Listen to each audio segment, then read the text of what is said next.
This Saturday is UFC on ESPN Plus 25. Corey Anderson and Jan Blachowicz meet in a key light heavyweight rematch. Could have title implications, although we'll see after that great fight between Jon Jones and Dominic Reyes if we have a rematch maybe in store. In the meantime, these guys will be trying to say that they're number one contenders. Dan Tom, as you look to this match, let's talk first off how much you gleaned from their first fight. I mean, sometimes when you had that tape out there already, is it as easy as going back and watching it and saying what worked and what didn't?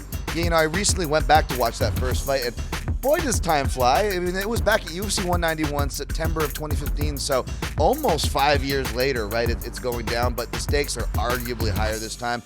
I did draw a little bit from it, but not much. Both guys show a lot of the fighters they are today. You see a lot of that base, obviously, the transition game, the boxing to wrestling from Corey Anderson. And Jan Blachowicz, who's got his underrated hooks and crosses and jabs, and he's got some underrated wrestling. He took Corey Anderson down in the first round of their first fight.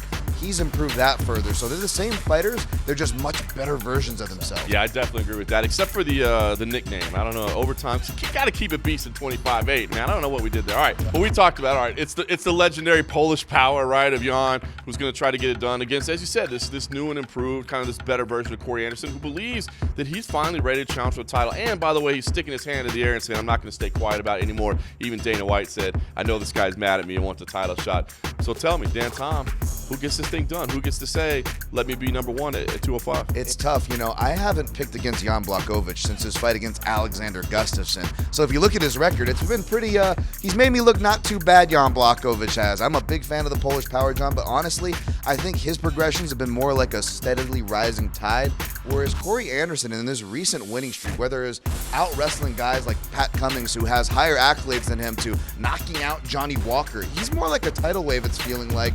I feel like he's got some real potential, not just for this matchup, but if those title implications come to fruition. So perhaps I'm tipping my hand on who I'm siding with for the rematch.